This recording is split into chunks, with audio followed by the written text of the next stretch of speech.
നമസ്കാരം, സുജി കുഴുമ്പിലാണ്. ഇപ്പോൾ ബാംഗ്ലൂരാണുള്ളത്. ബാംഗ്ലൂരുള്ള ഈ BMTC ബസ്സിൻ്റെ ഒരു ദർശിനി എന്ന് പറഞ്ഞിട്ടുള്ള ഒരു ടൂറിസ്റ്റ് പാക്കേജ് ഉണ്ട്. ആ ടൂറിസ്റ്റ് പാക്കേജിൽ യാത്ര ചെയ്യാൻ വേണ്ടിയിട്ട് വന്നതാണ്. നാട്ടിലൊക്കെ നല്ല മഴയാണല്ലോ, അപ്പോൾ ഇവിടെ വന്നപ്പോഴും കാലാവസ്ഥ അത്ര അനുകൂലമാണെന്ന് തോന്നുന്നില്ല. മഴക്കാറൊക്കെ കാണുന്നുണ്ട്. അടുത്ത സ്പോട്ടായിട്ടുള്ള വിധാൻ സൗദയ്ക്ക് മുമ്പിലാണുള്ളത് കേട്ടോ. ബാംഗ്ലൂരുള്ള വളരെ പ്രസിദ്ധമായിട്ടുള്ള ലാൽബാഗിലാണ്. എൻ്റെ കൂടെ നിൽക്കുന്നത് നമ്മുടെ മഹാനായ രാകേഷ് ശർമ്മ ആണ് കേട്ടോ. ഈ BMTCയുടെ ദർശിനി എന്ന് പറഞ്ഞിട്ടുള്ള ഒരു ടൂറിസ്റ്റ് പ്രോഗ്രാമാണ്. ഈ ബാംഗ്ലൂർ നഗരത്തിൻ്റെ വിവിധ ഭാഗങ്ങളിലുള്ള ഏകദേശം 12ഓളം ടൂറിസ്റ്റ് കേന്ദ്രങ്ങളെ ബന്ധിപ്പിച്ചുകൊണ്ടിട്ടുള്ള ഒരു യാത്രയാണ്. അപ്പോൾ 400 രൂപ ചാർജ് ചെയ്ത് കഴിഞ്ഞാൽ ഈ ദർശിനി യാത്രയിൽ പങ്കെടുക്കാം. അപ്പോൾ ആ യാത്രയിലെ വിശേഷങ്ങളാണ് നിങ്ങൾ കാണാൻ പോകുന്നത്. അപ്പോൾ ആ വീഡിയോയിലേക്ക് എല്ലാവർക്കും സ്വാഗതം. BMTCയുടെ ബസ് സ്റ്റാൻഡിന് മുമ്പിലുള്ള റോഡിൽ നിന്നാണ് യാത്ര പുറപ്പെടുന്നത്. ഒരു AC ലോക്കൽ ബസ്സാണ്. 400 രൂപയാണ് ചാർജ്. അതുപോലെ തന്നെ രാവിലെ 8:45 പുറപ്പെട്ട് വൈകിട്ട് 6 മണിക്ക് തിരിച്ചു വരുന്ന രീതിയിലാണ് ഈ ടൂർ പ്രോഗ്രാം ചെയ്തിരിക്കുന്നത്. എൻ്റെ പുറയിൽ കാണുന്ന ബസ്സില്ലേ, ആ ബസ്സിനാണ് ഞാൻ യാത്ര ചെയ്യാൻ പോകുന്നത്. അപ്പോൾ യാത്രയിലെ വിശേഷങ്ങളിലേക്കൊക്കെ പോവാം. ഇത് ബസ് ഇതാണ്. BMTCയുടെ ഒരു ലോക്ക് ഫ്ലോർ AC ബസ്സാണ്. ഈ ബസ്സിനാണ് നമ്മൾ യാത്ര ചെയ്യുന്നത്. ഇപ്പോൾ സമയം 8:30 കഴിഞ്ഞു. ഇപ്പോൾ ഒരു 10 മിനിറ്റിനുള്ളിൽ നമ്മൾ യാത്ര പുറപ്പെടും. യാത്ര ആരംഭിക്കുകയാണ്. എല്ലാവരുടെയും ടിക്കറ്റ് എല്ലാം പരിശോധിച്ച് കഴിഞ്ഞു. യാത്ര ആരംഭിക്കുകയാണ്. അപ്പുറം കാണുന്നത് മജസ്റ്റിക് ബസ് സ്റ്റാൻഡാണ്, KSRTCൻ്റെ, കർണാടക RTCൻ്റെ. അവിടെയും കടന്ന് അപ്പോൾ യാത്ര പോവുകയാണ്. ആദ്യം എങ്ങോട്ടാണ് പോകുന്നതെന്ന് പറഞ്ഞിട്ടില്ല. ഇപ്പോൾ അനൗൺസ്മെൻറ്റ് ഉണ്ടാകുമെന്ന് വിചാരിക്കുന്നു.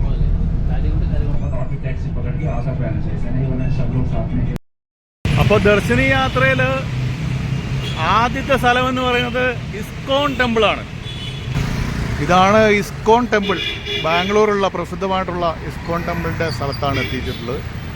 അപ്പോൾ അങ്ങോട്ട് പതുക്കെ നടന്നു പോകണം. ഇവിടെ ഏകദേശം ഒരു 40 മിനിറ്റ് സമയം തന്നിട്ടുണ്ട്. ഇനി നമ്മൾ പോകുന്നത് വിധാൻ സൗദ കാണാനാണ്. കർണാടക നിയമസഭാ മന്ദിരമായിട്ടുള്ള വിധാൻ സൗദയിലേക്കാണ് പോകുന്നത്.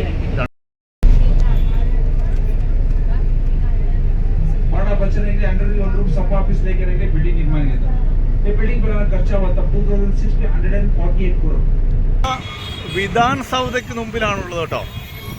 ബാംഗ്ലൂരിലെ നിയമസഭാ മന്ദിരം അസംബ്ലി ആയിട്ടുള്ള വിധാൻ സൗദയ്ക്ക് മുമ്പിലാണ് അടുത്തായിട്ട് ഇറങ്ങിയിരിക്കുന്നത്. അപ്പോൾ അവിടെ അങ്ങോട്ട് ഉള്ളിലേക്കൊന്നും കയറാൻ കഴിയില്ല. ജസ്റ്റ് ഇങ്ങനെ ഒന്ന് ഫോട്ടോ എടുക്കാം, കുറച്ച് ഫോട്ടോകളൊക്കെ എടുക്കാം, വീഡിയോ ഒക്കെ എടുക്കാം. അതൊക്കെ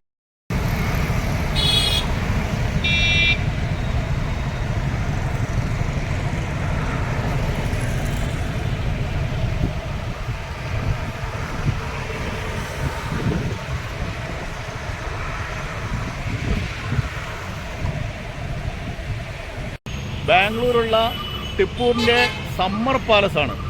സമ്മർ പാലസാണ് ഇനിയിപ്പോൾ മൂന്നാമതായി സന്ദർശിക്കാൻ പോകുന്നത്. അപ്പോൾ അങ്ങോട്ട് പോവാണ്. ഇതാണ് ഇപ്പോൾ ടിപ്പുവിൻ്റെ സമ്മർ പാലസിലേക്ക് നമ്മൾ പോവാണ്. ഇത് വലിയൊരു കെട്ടിടമൊന്നുമല്ല കേട്ടോ, ബാംഗ്ലൂരാണ്. ടിപ്പുവിൻ്റെ യഥാർത്ഥ സ്ഥലം എന്ന് പറയുന്നത് മൈസൂറാണല്ലോ. അപ്പോൾ ടിപ്പുവിൻ്റെ പാലസിൻ്റെ മുൻവശത്തേക്ക് നമ്മൾ നടന്നുകൊണ്ടിരിക്കുകയാണ്. നമ്മുടെ കൂടെ വന്ന ആളുകളൊക്കെ ഫോട്ടോ ഒക്കെ എടുക്കുന്നുണ്ട്. ഞങ്ങളൊരു അപ്പോൾ ടിപ്പുവിൻ്റെ പാലസിൻ്റെ ഉൾവശമൊക്കെ ഒന്ന് കാണാം. പഴയ കെട്ടിടമാണല്ലോ, എനിക്ക് തോന്നുന്നു 500 വർഷം പഴക്കമുണ്ട്.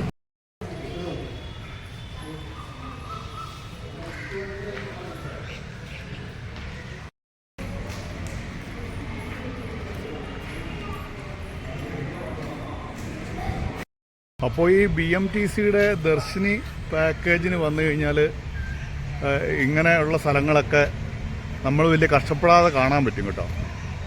അല്ലെങ്കിൽ നമ്മൾ ഒറ്റയ്ക്കൊക്കെ വന്നു കഴിഞ്ഞാൽ, അല്ലെങ്കിൽ അത്രയധികം പരിചയമില്ലാത്ത ആൾക്കാർ വന്നു കഴിഞ്ഞാൽ ഇവിടേക്ക് ഒരു ദിവസം കൊണ്ട് സന്ദർശിക്കുക എന്ന് പറഞ്ഞു കഴിഞ്ഞാൽ വളരെ ബുദ്ധിമുട്ട് പിടിച്ച കാര്യമാണ്. അപ്പോൾ ഈ ദർശിനി സർവീസ് ഉപയോഗിക്കുക. ദർശിനിന്ന് ഗൂഗിളിൽ അടിച്ചു കഴിഞ്ഞാൽ അപ്പം തന്നെ ഇവരുടെ സൈറ്റെല്ലാം ഓണായി വരും.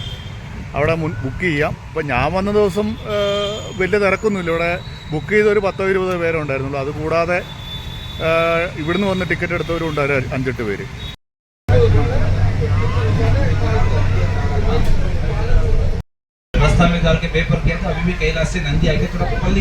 ഇവിടെ വന്നപ്പോൾ കണ്ട ഒരു ഇതാണ്.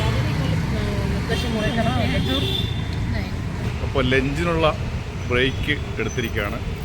എല്ലാവരും ഭക്ഷണം കഴിക്കാൻ വേണ്ടിയിട്ട് എല്ലാം പോയി. അപ്പോൾ ഉച്ചവരെ ഉള്ള യാത്ര എന്ന് പറയുമ്പോൾ കാര്യമായ സ്ഥലങ്ങളൊന്നും കണ്ടു എന്ന് പറയാൻ കഴിയില്ല. ഇനിയുള്ള ഉച്ച കഴിഞ്ഞിട്ടുള്ള സമയം എങ്ങനെയുണ്ടെന്ന് നോക്കാം. കുറച്ച് ഉച്ചയ്ക്ക് മുമ്പ് അപ്രധാനമായ 3-4 ക്ഷേത്രങ്ങളിലൂടെയൊക്കെ പോവുകയത്. അപ്പോൾ ഇത് 40 മിനിറ്റാണ് നമുക്ക് തന്നേക്കുന്നത് ഈ ലാൽബാഗ് കാണാൻ വേണ്ടിയിട്ട്. അപ്പോൾ 40 മിനിറ്റ് കൊണ്ട് നടന്നിട്ട് ഇതിൻ്റെ പ്രധാനപ്പെട്ട ഭാഗങ്ങളിലേക്ക് ഒന്നും പോകാൻ കഴിയില്ല. അപ്പോൾ അതുകൊണ്ട് ഞങ്ങൾ ഞാൻ ബാറ്ററി വണ്ടിക്ക് കയറാൻ വേണ്ടി തീരുമാനിച്ചു. 100 രൂപയാണ് ബാറ്ററി വണ്ടിക്ക്. എല്ലാ സ്ഥലങ്ങളും വേഗത്തിൽ കൊണ്ട് കാണിക്കും. പ്രധാനപ്പെട്ട സ്ഥലങ്ങളെല്ലാം നിർത്തുകയും ചെയ്യും. അപ്പോൾ അങ്ങനെ ഒരു ബാറ്ററി വണ്ടിക്ക് കയറിയിരുന്നു കേട്ടോ. വണ്ടി പോകുമ്പോൾ ആളെല്ലാം നിറഞ്ഞിട്ടുണ്ട്.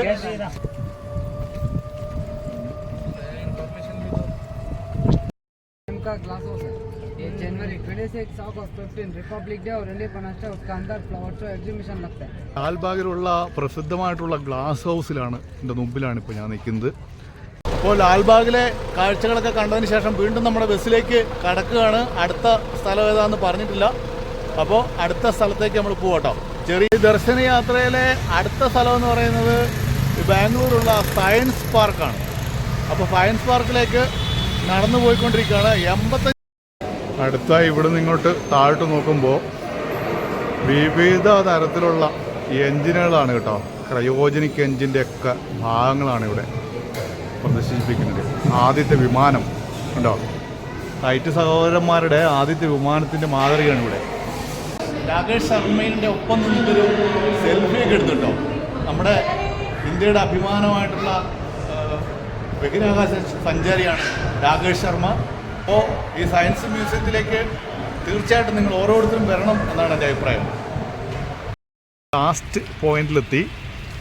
ഇതൊരു ചിത്രകലാ മ്യൂസിയമാണ്. അതിൻ്റെ പേര് ഹരിപുര ചിത്രകലാ മ്യൂസിയത്തിലാണ് ലാസ്റ്റത്തെ.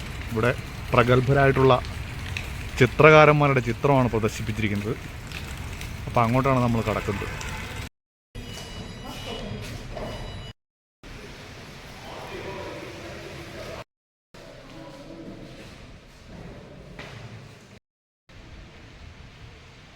ഈ ദർശിനി യാത്രയൊക്കെ കഴിഞ്ഞ് വൈകുന്നേരം 5:45 കഴിഞ്ഞപ്പോൾ വീണ്ടും മജസ്റ്റിക്കിൻ്റെ BMTCൻ്റെ ബസ് സ്റ്റാൻഡിലെത്തി കേട്ടോ.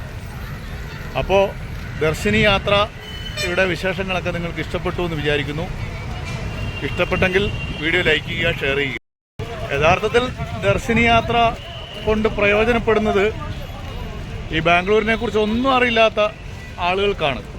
അല്പസ്വല്പമൊക്കെ എന്തെങ്കിലും ബാംഗ്ലൂർ നഗരത്തെക്കുറിച്ചൊക്കെ അറിയുന്ന ആളുകൾക്ക് ഇവിടെ ദിവസം 70 രൂപ കൊടുത്തു കഴിഞ്ഞാൽ ഈ ദർശനി യാത്രയിൽ ഉൾപ്പെടുത്തിയിരിക്കുന്ന സ്ഥലങ്ങളിലേക്കൊക്കെ പോകാവുന്നതേ ഉള്ളൂ. ഈ 400 രൂപ ദർശനി യാത്രയ്ക്ക് വേണ്ടി കൊടുക്കേണ്ടതില്ല. ബാംഗ്ലൂർ എത്തിക്കഴിഞ്ഞാൽ ഒരു ദിവസത്തേക്ക് 70 രൂപ കൊടുത്തു കഴിഞ്ഞാൽ ഈ സിറ്റി ബസ്സുകൾക്ക് പോകുന്ന സ്ഥലങ്ങളിലൂടെയൊക്കെ തന്നെയാണ് ഈ ദർശിനി ബസ്സും പോകുന്നത്.